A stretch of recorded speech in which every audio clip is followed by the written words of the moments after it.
Hello, I'm the masked amp. I've got a mask and I'm an amp, which stands for Approved Mental Health Professional.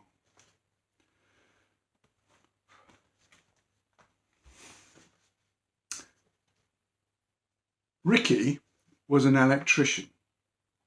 He also had bipolar affective disorder. The two things did not necessarily go well together.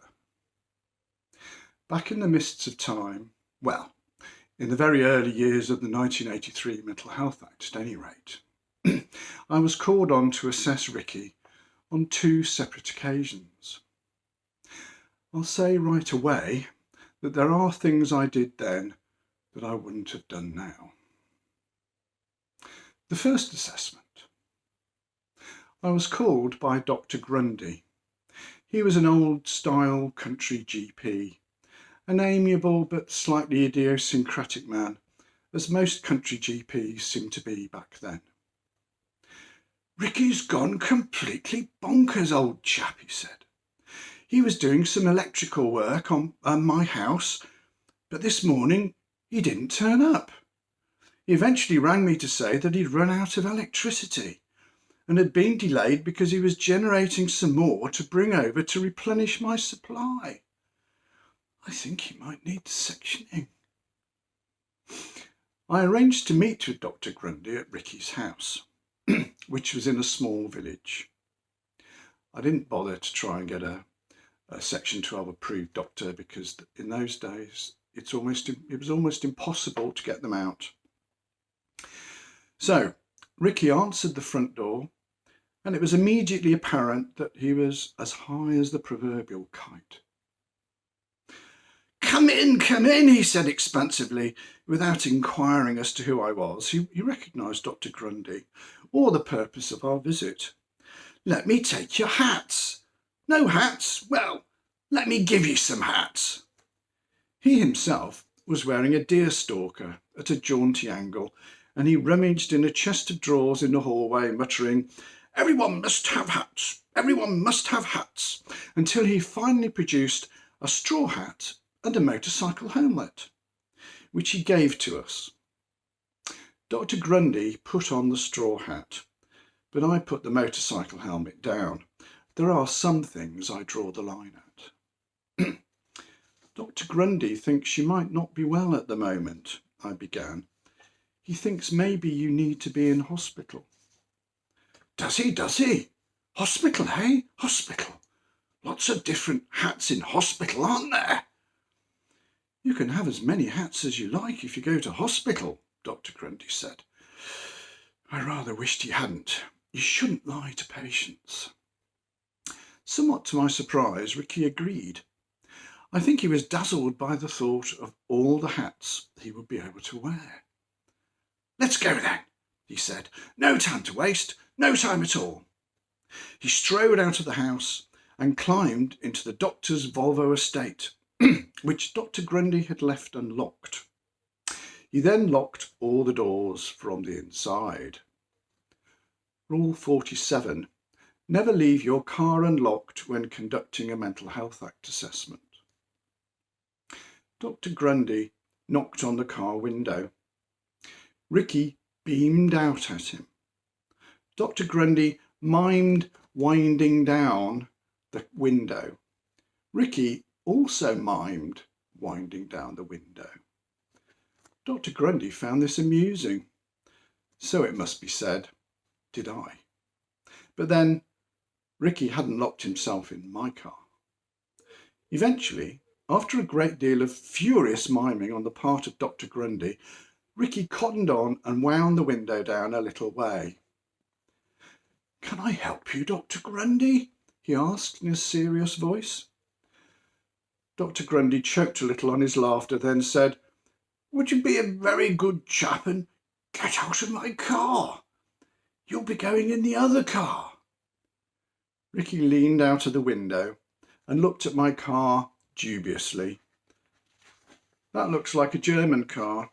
I don't like German cars." "It's not a German car," I assured him. "I like this car better," he said, and wound the window up again. He started to move the steering wheel round as if he were driving. Dr. Grundy was trying so hard to control his mirth that I began to fear he might have an aneurysm. But he had a cunning plan. The tailgate was unlocked, so he opened it and crawled into the boot, then crawled over the back seat until he could unlock one of the doors. It was the first time I'd seen a GP get so hands-on during a mental health assessment.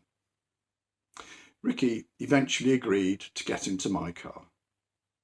I had him sit in the back seat, but as I was alone and the doctor needed to get back to his surgery, I didn't have an escort. Rule 93, don't take anybody to hospital without an escort.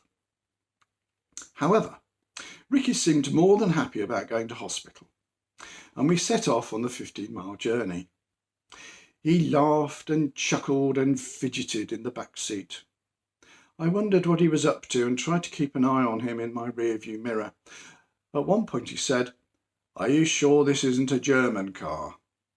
No, it definitely isn't a German car.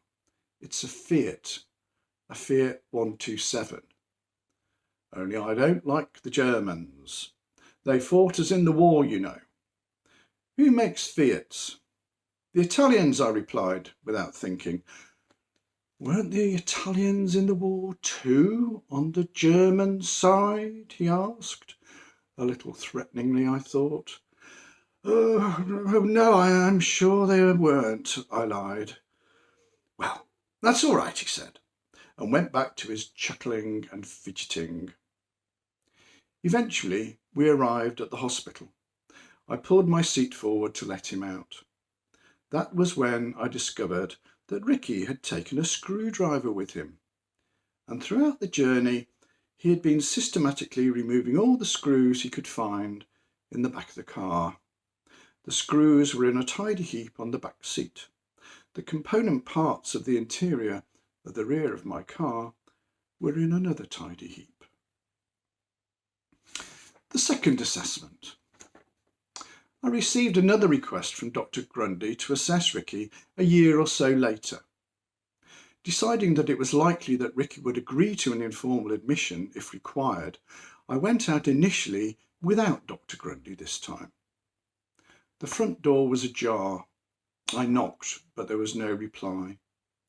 The garage door was open, so I had a look in there. Ricky's nearly new Rover was parked inside. However, there was something badly wrong with it. The words "Broom, broom" were written down the side of it in large letters in matte black emulsion. The driver's door was open. Ricky had obviously been busy with his screwdriver again, because most of the dashboard had been dismantled and dials and wires and various other components were scattered all over the front seats. I went into the house, calling Ricky's name.